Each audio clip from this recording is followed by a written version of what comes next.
child by one side and went to the other side and said to herself, I cannot see the death of my child. That was what she said to herself. She said to herself, I cannot see the death of my child. And the Bible told her that Agar was crying. There's a difference between the cry of Agar and the cry of blind Bartimaeus. There are differences in our cries. Agar was crying, but Agar was crying to herself. When we talk about crying, when we talk about speaking, I'm talking about prayer. There is no way you can engage into warfare without prayer. You must have to speak something. You must have to say something. You must have to say the right thing. Agar was in the wilderness, and Agar said, I cannot watch my child die. She was crying, but it was the wrong cry. Blind Bartimaeus cried, but he was making the right cry. The difference between the cry of Agar and the cry of blind Bartimaeus was what was coming out of their mouth. So two of us can be praying, but some people don't pray the right way. Some people don't even know anything about prayer at all. Because it is one thing to pray, it is another thing to understand the ethics and the principles of prayer. If you don't understand it, you will only be making noise. Agar said to herself, I cannot see the death of my dad. And the Bible said Agar was crying. But her tears did not change the situation. Hear me, children of God. It is not just crying that changes situations. There are things that you must be ready to do. If you must pray, you must pray right. If you must pray, you must pray the right way. If you must pray according to the will of God. If you pray and this, you only be making noise and you are not making prayers. Agar was crying. A situation is not changing. There are people that complain, they think they are praying. You cannot change contrary situation by murmuring and complaining. You cannot. You must need to understand how to speak and how to talk. There's no one time of someone that will look at us. You must need to understand how to pray. But I trust the Lord. I know you are in a place where you are being taught the right thing. I know you are hearing the right thing. And that is why I know tonight that God will answer all our prayers. I said God will answer all our prayers. Come on, I said God will answer all our prayers. Okay, God will answer only your own prayer. God will answer your prayer. You that can say amen, God will answer your prayer. Can I tell you something? That as Agar was crying, the situation remained. The water bottle was still empty. There are some of us that have been praying and praying, but the more you pray, it is as if things are getting more difficult. She was praying, the water bottle was still empty. She was crying, her child was still dying. Because she said to herself, I don't want to see the death of that child. Do you know something? That God changed that situation around. If you read that scripture when you get back home, you will see that about that, and God heard the voice. And God heard the voice of the land. God heard the voice of the child. And God opened the eyes of Agar, and she saw a well of water. So the reason that well came was not because of the cry of Agar, it was because of the voice of the child. It is not about crying now, it is about your voice. What do you say when you are crying? What do you say when you are praying? What kind of words comes out of your mouth when you are praying? Oh God. Just trying to run it this way. Do you know that if Agar were to be alive today, after seeing that well of water, and she got the first water, and she drinks and gets satisfied, and the son gets satisfied, do you know that if you ask Agar in an interview now, Agar, how did you get that water? What do you think Agar will say? I can't hear you. What do you think Agar will say? She will say, I cried unto the Lord and God gave me water. But that wasn't the truth. What gave her water was the voice of God. I'm not just saying this in passing. There are some of us that God has given testimony, not because of our prayer, but because of the voice of somebody somewhere. And because of what we are enjoying now, we think that it is because of our fasting, that is why we are where we are. We think it is because of our where we are. Sometimes we have despised the people that have carried us to the next level of our life because we think that it is by our strength or by our power. There are so many of us that have escaped accident and you think it was because you shouted or you prayed that morning before you left your home. No, sometimes it is not your voice, it is the voice of somebody else that have been crying on your behalf, but we don't feel, we fail to recognize it. We do not see it. Because you do not see it does not mean that it is your prayer. We are where we are today. Some of us, not because of our prayer. I am standing here before you, not because of my prayer, not because of I can fast, not because I can preach. It is the voice of somebody somewhere that have been crying for us. I remember a story of a man of God that had a very big congregation. The congregation was doing well. The ministry was going very fine. Miracles, signs and wonders. Anytime the people gather together, there is signs and wonders. There is healing taking place all over. Anytime the people come, there was always testimony to share. And one day, he found out that the ministry started going down. People will gather, testimony was no longer happening the way it was happening before. And the number began to reduce. And he went to God in prayer and fasting. And he asked God, what is the problem? What have I done wrong? Where am I missing it? And God opened his eyes and God said to him that the woman that have been interceding on your behalf is gone. She has exited this earth. She's dead and she's gone. She is the one that have been bringing everything that you have been saying. And that was the day he repented. He thought that it was because of his prayer. Listen, church. If we must fight this fight, if you must fight this fight and be victorious, you must learn to be humble and understand that sometimes some things get into your hand not because you are righteous. Some things get into your hands not because you are prayerful. Some things get into your hands not because you are intelligent. You must understand that there is a voice in the wilderness that is crying on your behalf that you cannot see. And until you get to understand this, pride will continue to rule us. The scripture told us that Agar was crying, but the cry was wrong. Blind Bartimaeus was crying. And the scripture told us that Jesus stood still. But before Jesus stood still, the third thing we need to see.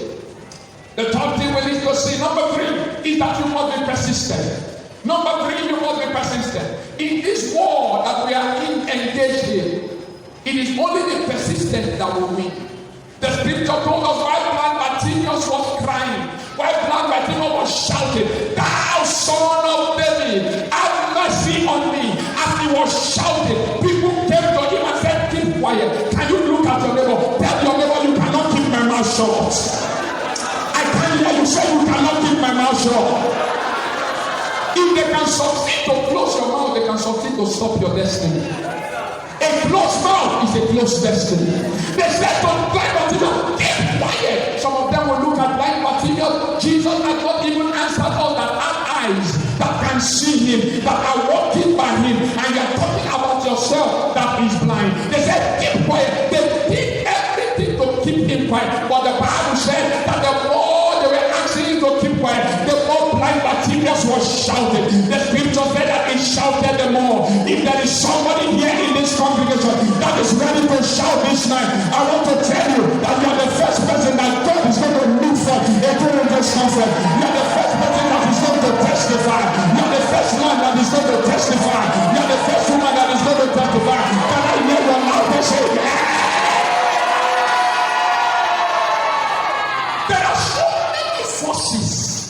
There are so many forces in this world that want our voice not to be heard.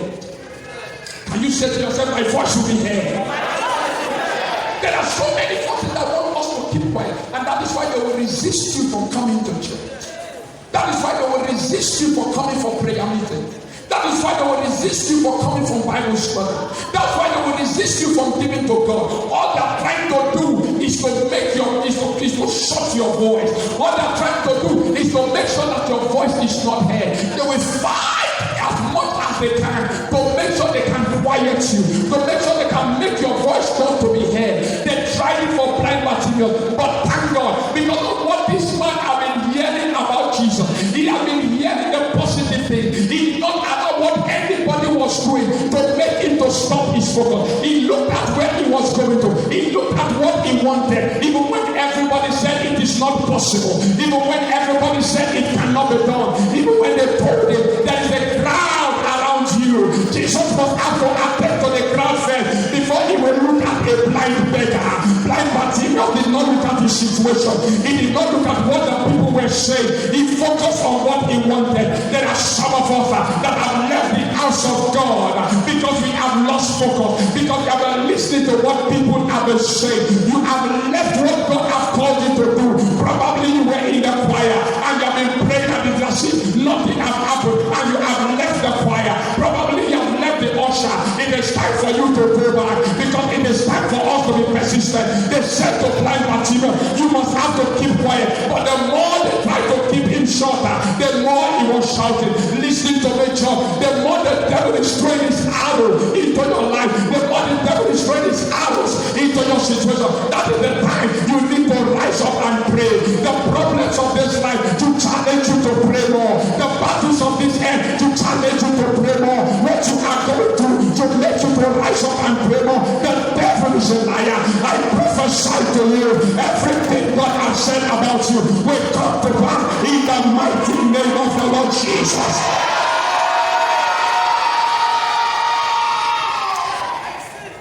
In Luke chapter 18, the Bible told us of the woman. Jesus said, men ought to pray and not to faint. Prayer is for men. It takes strength to pray. Do you know that prayer is not a gift, it is a discipline? Prayer, nobody has the gift of prayer. We discipline ourselves to pray. Because the body doesn't want you to pray, and that is warfare. The flesh does not want you to pray, that is warfare. So nobody has that gift of prayer. We discipline ourselves to pray. When the flesh says you have to rest, no, say no, we have to pray. Men ought always to pray and not to faint. That woman never fainted, and no wonder she got her result. For people that are not ready to faint, that are ready to tell the devil, no matter what you throw at me, I am ready to go all the way with Jesus. No matter what you do to my family, I have made up my mind. I am going with Jesus. You can take my children, but you will not take my prayer life. You can take my business, but you will not take my prayer life. I have made up my mind. Satan, the devil, hear me. Whatever I have is for the glory of God. Whatever I don't have is for the glory of God. But I have made up my mind that as a man that I've taken hold of the plow and I will never look back. When the devil knows you are such a person, the devil will give way. Persistent. And number 4, the Bible told us that immediately they called him. Jesus continued to hear that voice. Is there anybody in this service today that will tell heaven, you will not be silent until you hear my prayer? Jesus continued to hear the voice of blind Bartimaeus. He continued to hear that voice. He constantly heard that voice. And he could not do anything again. And the Bible said Jesus stood still. The busy Jesus stood still. And heaven will stand still for somebody tonight. Heaven will stand still for somebody tonight. Heaven will stand still for somebody tonight. Heaven will stand still for somebody tonight. As easy as Jesus was, he stood still for a beggar. If Jesus can stand still for a beggar, how much more you and I that have a better covenant? He stood still for the beggar. And the Bible said he commanded that they call the beggar. And as the beggar was coming in verse number 50, the scripture said the first thing that the beggar did, he removed his garment. And that is point number 4, you must have to change your garment. In spiritual warfare, you must have to learn how to change your garment. For every level you want to enter, there is a new devil. And you need a new garment for you to be able to resist the devil in the new level. How many times did Joseph change his garment? The scripture said when Joseph was about to go into Egypt, the brothers took his garment. The coat of many colors that the father gave to him. And they took it from him, took to their father. And Joseph entered into Egypt without that garment. That was a new level for Joseph. The brothers thought that they were doing him evil, but they never knew that they were moving him closer to his destiny. They removed the garment, number one. And the scripture said he entered into Egypt. And Potiphar loved it. And Potiphar made him the heir of all his other servants. And the scripture said that the eyes of Potiphar's wife were on him. And Potiphar's wife said, please come and lie with me. And Joseph looked at Potiphar's wife and I told her, I have changed my garment a long time ago. What you are asking me to do, it is a no-no. It is not even in my consciousness. God has given me, God has told me what I am meant to do. I know where I am going to. When you know where you are going to, Potiphar's wife cannot stop you on your track. It is when you don't know where you are going to. That is when every tongue, dick, and alley can stop you along the way. That is when you continue to battle with fornication. You fall into it today, you wake up tomorrow and confess. You fall into it next tomorrow, you wake up again and confess. Sir, you don't know where you are going to. If you know where you are going to, you will know that these things are throwing you backward. And the more they take you backward, the Lord